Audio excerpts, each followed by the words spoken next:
Hello everyone, and welcome back to yet another Destiny 2 guide video. It is time for yet another new activity that has hit Destiny 2, and let's just get this out of the way before the comments start flooding in.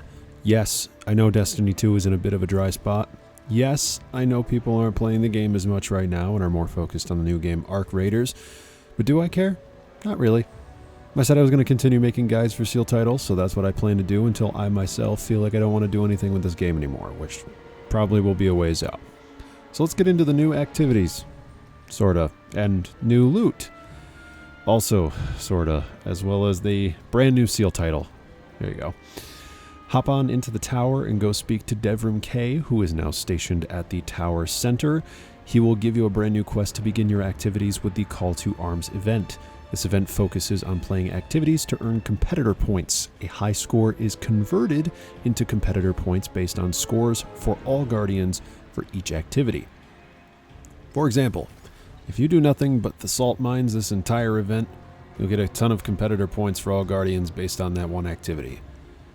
And I think that means that the high score of that activity will be whoever plays whatever most activity.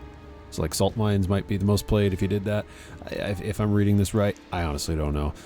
You can also attune weapons from activities so that they may drop more frequently than other event weapons, and you can also open daily chests each day at the tower to have a chance to give you a load of tier 5 loot, as you see here on screen. Competitor rewards will not unlock until the end of the event at the other golden chest next to Devrim. Now, the nitty-gritty of this whole event, the reason you clicked on this video, the Seal Title. There are a total of 8 triumphs needed to complete this event: the Mortal Coil, Ground Proof, Deep in the Zone, Nice and Salty, Helio Dare, Hept Harmonies, Loot Grabber, and Track Star.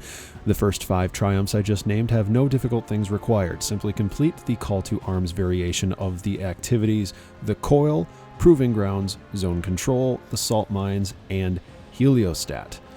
Some of these activities are locked until you complete your first attune drop from the main quest line with Devrim for this event, so if you can't access them and you're not getting attune drops, just do what you can to keep playing the Call to Arms activity for a chance to drop the attune weapons. To attune a weapon, just speak to Devrim and select any of the weaponry that he has listed on his main page. The last 3 triumphs for this event are more grindy than they are difficult. Hept Harmonies focuses on collecting all 7 Call to Arms attuned weapons, or so it says. I loaded into the event having gotten no weapons at all, and most of my progress bar is filled, most likely due to the fact that half of these weapons or more were available from previous event passes and had shiny variations. If you collected any of these weapons back in the previous events, most of this is probably done for you. To finish, just attune and collect any of the weapons you're missing from playing random activities, Call to Arms specific. It is all random drops, sadly.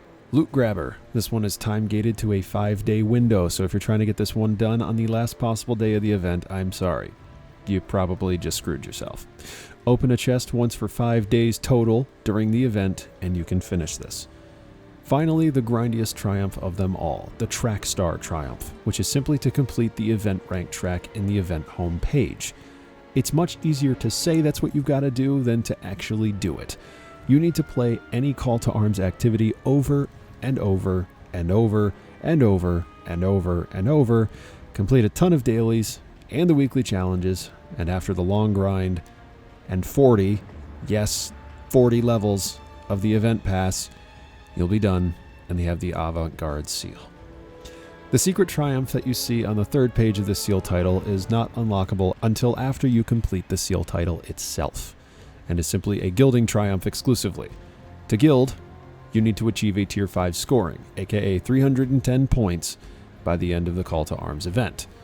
For example, if you go to your in-game page, you look at your portal tab, and at the very bottom of your Call to Arms page, you look at your scoreboard. This is your scoreboard. You need to have a total of 310 points by the end of this event in order to get the Gilded Seal Title. So, it says here that I got 1 point. So I don't know if certain activities give you more. Once you complete an activity, you're qualified. You can now compete. Competitive rewards. You play activities to gain more points. And then there's another competitive reward. Once you get 10 minimum points, you can access this new thing. I don't fully understand how all this goes just yet, but Basically, you just have to play the game over and over and over and over and over again until you get enough points to get this final reward here, this emblem, first of the new, with 310 points. And if you unlock this final item, that is your Gilded Seal title.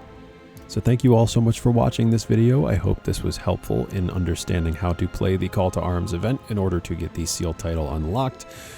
Regardless, you're going to have to play a lot of activities if you want to get this done. You can track everything here. You can track your scoreboard here. There's also a reward shop, which might not be worth it. A Play Now section, which might not allow you to get the toon drops in the proper ways.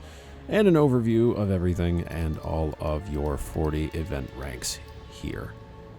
Thank you all so much for watching this video. Hope this was helpful, and I will see you in the next Destiny video, whatever that may be.